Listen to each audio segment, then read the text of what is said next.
En la cima del pico más alto del mundo habitan los dioses de la tierra y no soportan que ningún hombre se jacte de haberlos visto.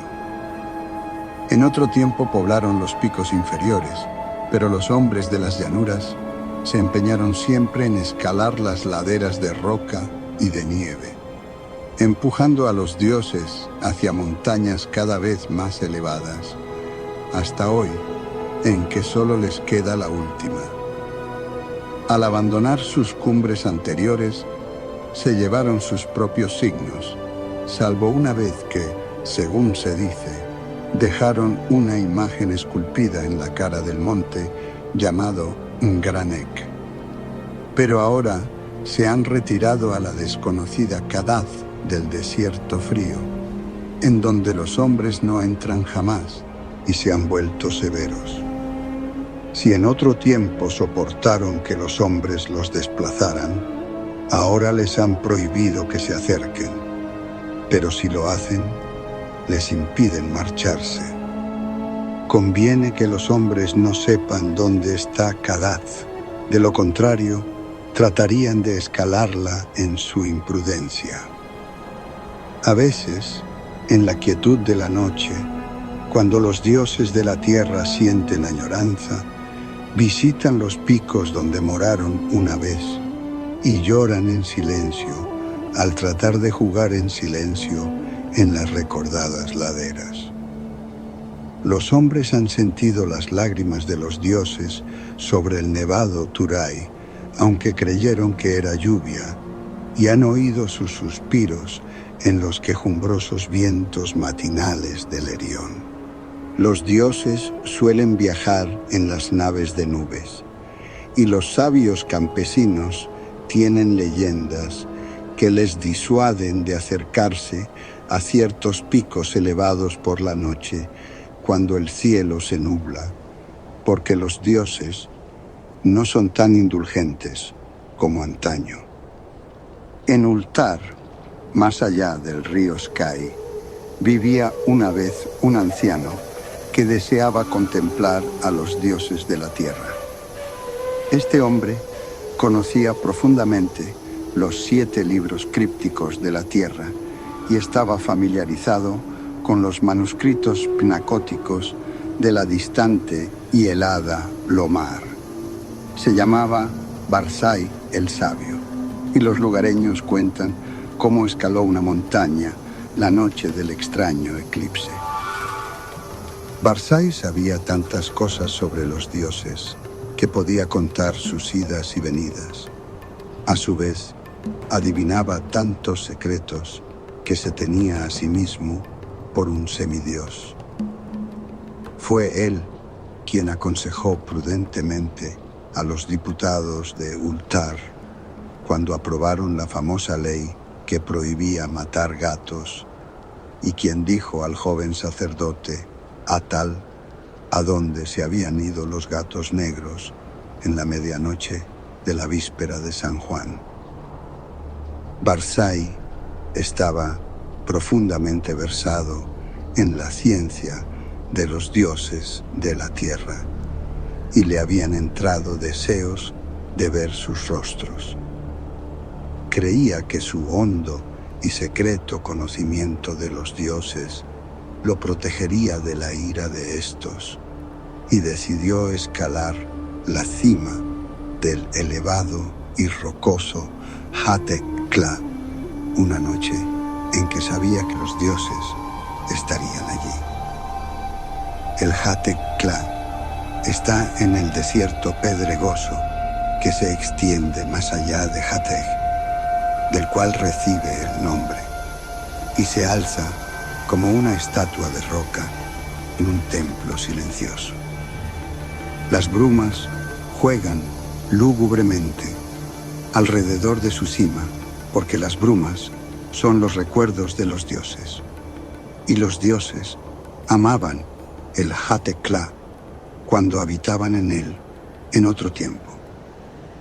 Frecuentemente visitan los dioses de la tierra el Hatekla en sus naves de nube y derraman pálidos vapores sobre las laderas cuando danzan añorantes en la cima bajo una luna clara. Los aldeanos de Hatek dicen que no conviene escalar el Hatekla en ningún momento y que es fatal hacerlo de noche, cuando los pálidos vapores ocultan la cima y la luna. Sin embargo, Barzai no los escuchó cuando llegó de la vecina Ultar con el joven sacerdote Atal, su discípulo. Atal solo era hijo de posadero y a veces tenía miedo. Pero el padre de Barzai había sido un noble que vivió en un antiguo castillo, por lo que no había supersticiones vulgares en sus venas, y se reía de los atemorizados aldeanos. Barzai y Atal salieron de Hatek hacia el pedregoso desierto a pesar de los ruegos de los campesinos y charlaron sobre los dioses de la tierra junto a su fogata por las noches. Viajaron durante muchos días hasta que divisaron a lo lejos al altísimo Hatekla con su halo de lúgubre bruma.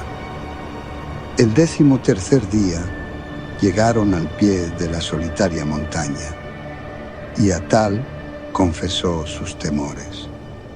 Pero Barzai era viejo, sabio, y no conocía el miedo, así que marchó delante osadamente por la ladera que ningún hombre había escalado desde los tiempos de Sansú, de quien hablan con temor los mohosos manuscritos pnacóticos.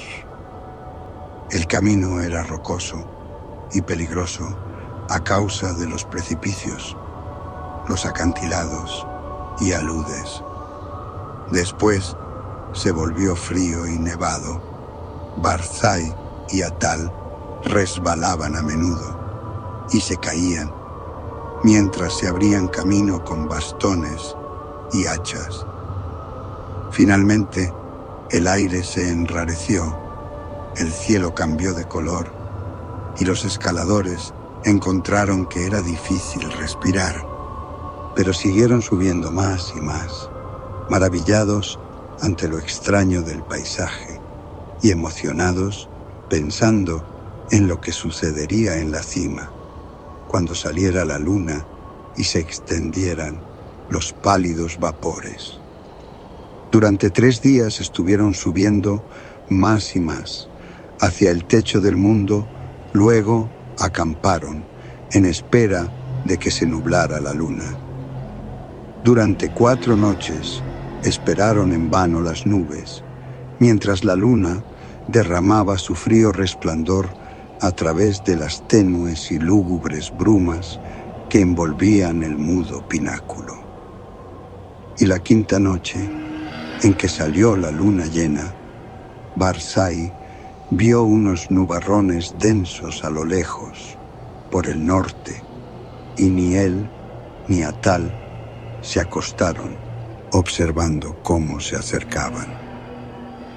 Espesos y majestuosos, navegaban lenta y deliberadamente. Rodearon el pico muy por encima de los observadores y ocultaron la luna y la cima. Durante 1 hora larga, estuvieron observando los dos, mientras los vapores se arremolinaban y la pantalla de nubes se espesaba y se hacía más inquieta. Barzai era versado en la ciencia de los dioses de la tierra y escuchaba atento los ruidos, pero Atal, que sentía el frío de los vapores y el miedo de la noche, estaba aterrado.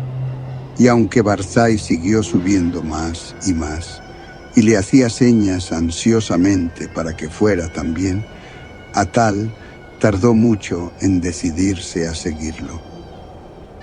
Tan densos eran los vapores que la marcha resultaba muy penosa, y aunque Atal lo siguió al fin, apenas podía ver la figura gris de Barzai en la borrosa ladera, arriba. a la luz nublada de la luna. Barzai marchaba muy delante, y a pesar de su edad, parecía escalar con más soltura y facilidad que Atal, sin miedo a la pendiente que empezaba a ser demasiado pronunciada y peligrosa, salvo para un hombre fuerte y temerario, y sin detenerse ante los grandes y negros precipicios que Atal apenas podía saltar. Y de este modo escalaron intensamente rocas y precipicios, resbalando y tropezando, sobrecogidos a veces ante el impresionante silencio de los fríos y desolados pináculos y mudas pendientes de granito. Súbitamente, Barzai desapareció de la vista de Atal y salvó una tremenda cornisa que parecía sobresalir y cortar el camino a todo escalador que no estuviese inspirado por los dioses de la tierra.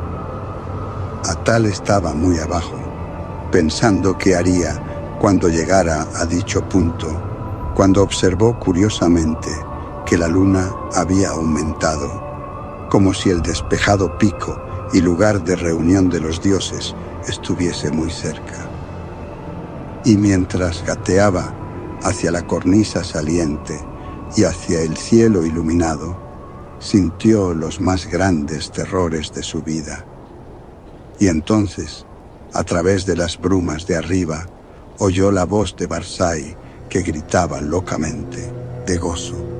He oído a los dioses de la tierra cantar dichosos en el Hazeg-Kla. Barzai el profeta conoce las voces de los dioses de la tierra. Las brumas son tenues y la luna brillante. Hoy veré a los dioses danzar frenéticos en el Hazeg-Kla que tanto amaron en su juventud. La sabiduría hace a Barzai más grande aún que los dioses de la tierra, y los encantos y barreras de todos ellos no pueden nada contra su voluntad. Barzai contemplará a los dioses de la tierra, aunque ellos detesten ser contemplados por los hombres. Atal no podía oír las voces que Barzai oía, pero ahora estaban cerca de la cornisa y buscaba un paso. Y entonces oyó crecer la voz de Barzai de forma más sonora y estridente. La niebla es muy tenue y la luna arroja sombras sobre las laderas. Las voces de los dioses de la tierra son violentas y airadas. Temen la llegada de Barzai el sabio, porque es más grande que ellos. La luz de la luna fluctúa y los dioses de la tierra danzan frente a ella. Veré danzar sus formas, saltando y aullando a la luz de la luna. La luz se debilita, los dioses tienen miedo. Mientras Barzai gritaba estas cosas, Atal notó un cambio espectral en todo el aire, como si las leyes de la tierra cedieran ante otras leyes superiores. Porque, aunque el sendero era más pronunciado que nunca, el ascenso se había vuelto espantosamente fácil. Y la cornisa apenas fue un obstáculo cuando llegó a ella y trepó peligrosamente por su cara convexa.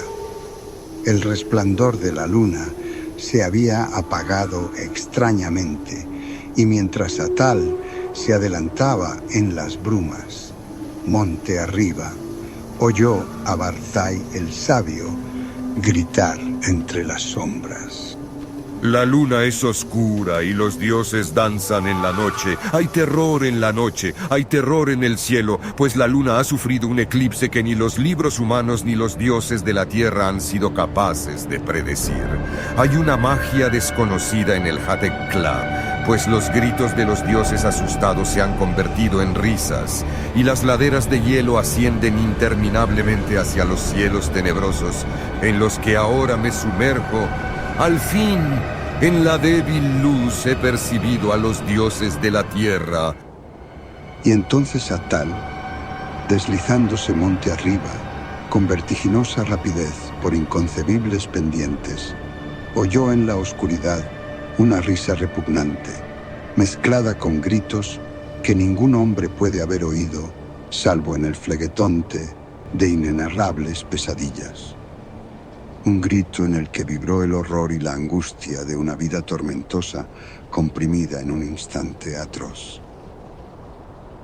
Los otros dioses, los otros dioses, los dioses de los infiernos exteriores que custodian a los débiles dioses de la tierra. Aparta la mirada, retrocede.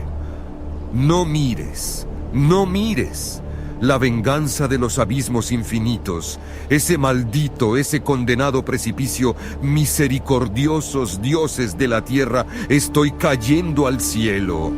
Y mientras Atal cerraba los ojos, se taponaba los oídos y trataba de descender luchando contra la espantosa fuerza que lo atraía hacia desconocidas alturas, siguió resonando en el Hatekla el estallido terrible de los truenos que despertaron a los pacíficos aldeanos de las llanuras y a los honrados ciudadanos de Hatek, de Nir y de Ulthar, haciéndoles detenerse a observar a través de las nubes aquel extraño eclipse que ningún libro había predicho jamás. Y cuando al fin salió la luna, Atal estaba a salvo en las nieves inferiores de la montaña, fuera de la vista de los dioses de la tierra y de los otros dioses. Ahora se dice en los mohosos manuscritos penacóticos que Sansú no descubrió otra cosa que rocas mudas y hielo la vez que escaló el Hathor en la juventud del mundo. Sin embargo, cuando los hombres de Ulthar y de Nir y de Hathor reprimieron sus temores y escalaron ese día esa cumbre encantada en busca de Barzai el sabio, encontraron grabado en la roca desnuda de la cima un símbolo extraño y ciclópeo de 50 codos de ancho, como si la roca hubiese sido hendida por un titánico cincel. Y el símbolo era semejante al que los sabios descubrieron en esas partes espantosas de los manuscritos pinacóticos, tan antiguas que no se pueden leer. Eso encontraron. Jamás llegaron a encontrar a Barzai el sabio, ni lograron convencer al santo sacerdote Atal para que rezase por el descanso de su alma.